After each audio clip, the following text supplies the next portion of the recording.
Apakah hanya dengan kata maaf, semua yang terjadi dalam ingatan akan sirna begitu saja? Tentu tidak.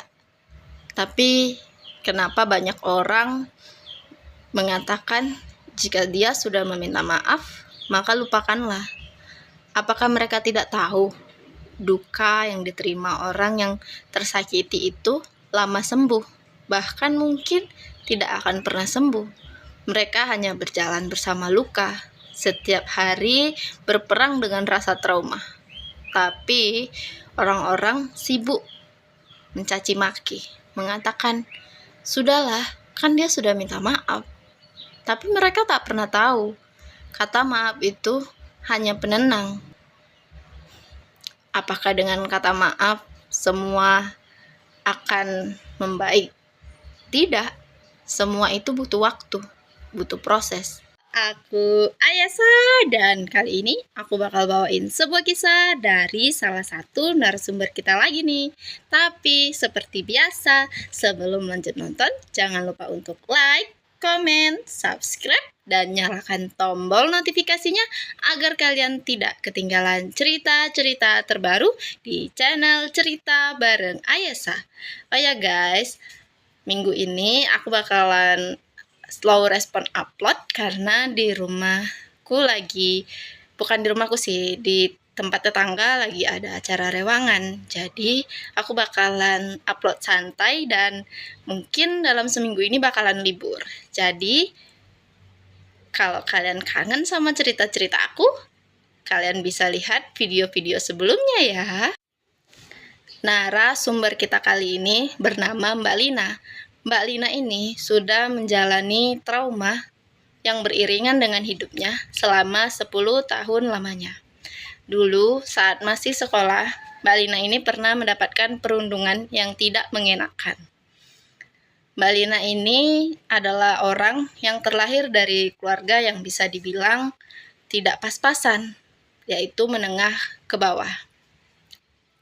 Bahkan sangat bawahnya, Mbak Lina ini dulu sering terlambat membayar SPP, baju seragam sekolah. Pokoknya Mbak Lina ini bisa dibilang, mohon maaf, Mbak Lina ini bisa dibilang orang yang sangat miskin waktu dia sekolah dulu. Dan dia sering mendapatkan perundungan dari teman sekelasnya. Pernah suatu waktu Mbak Lina ini mendapatkan perundungan yang sangat tidak mengenakan, yang sampai sekarang masih Mbak Lina ingat. Yaitu saat dulu, tepat di hari Jumat, biasanya kan sekolah itu akan mengadakan yang namanya ceramah di sekolah. Lalu waktu itu Mbak Lina ini mendengarkan ceramah. Saking fokusnya Mbak Lina mendengarkan ceramah, saat dia dipanggil oleh temannya, dia tidak mendengar. Dan temannya itu menarik tali kutang Mbak Lina yang menjadi bahan tertawaan oleh orang-orang. Karena tali kutang Mbak Lina itu kendor. Bukan karena lepas, tapi karena waktu itu memang Mbak Lina memakai dalaman yang tidak layak. Dan paling parahnya, temannya itu mengangkat baju Mbak Lina dan memperlihatkan kepada teman-teman lainnya. Di situ Mbak Lina menahan tangis. Mbak Lina merasa terpukul. Tapi teman-temannya nggak ada minta maaf sama sekali atas apa yang telah mereka lakukan kepada Mbak Lina. Setelah Mbak Lina SMA, temannya ini yang dulu melakukan perundungan itu meminta maaf kepada Mbak Lina.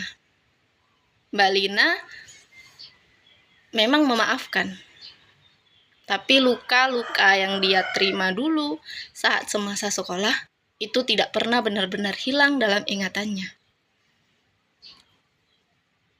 Berulang kali teman Mbak Lina ini mengatakan minta maaf karena dia merasa bersalah atas apa yang dia lakukan. Tapi Mbak Lina tentu gak bakalan bisa ngelupain semuanya begitu saja. Jadi teman Mbak Lina ini yang meminta maaf playing victim lah istilahnya.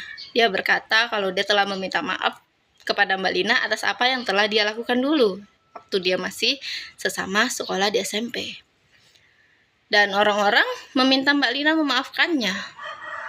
Tapi yang mereka tidak tahu, perundungan yang Mbak Lina terima waktu itu membuat dia insecure sampai sekarang. Mbak Lina sekarang menjadi orang yang sangat rapi, yang sangat teliti.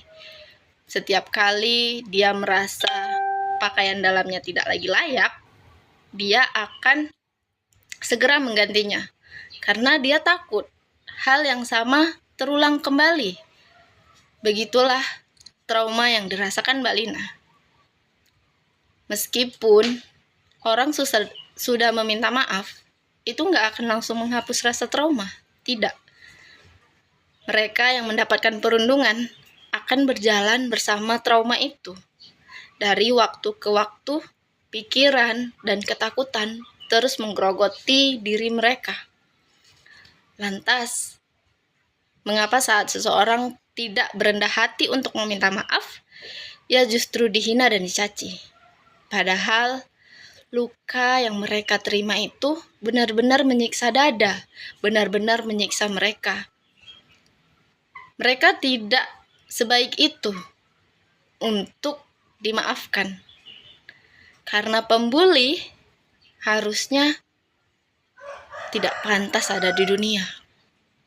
Karena mereka benar-benar beban, karena mereka benar-benar bumerang untuk orang yang baik. Dan bagiku, aku juga pernah dibully. Dan aku terus berjalan dengan rasa traumaku. Setiap kali, aku juga merasa insecure atas bulian-bulian yang mereka lontarkan kepada aku. Aku gak pernah tidur dengan tenang. Gak pernah setelah bulian itu. Aku selalu berkaca, apakah aku seburuk itu? Nanti di video berikutnya mungkin aku bakalan cerita pengalaman pembulian yang aku alami. Karena sampai sekarang aku gak bakalan maafin orang itu. Karena luka yang aku terima benar-benar membuat aku tuh hilang rasa percaya diri. Sama halnya seperti yang dialami Mbak Lina. Buat kalian yang mau kirim-kirim cerita, bisa banget di deskripsi di video. Jangan lupa untuk like, komen, subscribe, dan nyalakan tombol notifikasinya agar kalian tidak ketinggalan cerita-cerita terbaru di channel Cerita Bareng Ayasa. Untuk seminggu ke depan, aku bakalan slow update karena ada acara di rumah tetangga aku. Dan kalian yang kangen bisa banget lihat-lihat video aku atau video short aku. Sampai jumpa, salam hangat dan salam dari Ayasa. Bye-bye.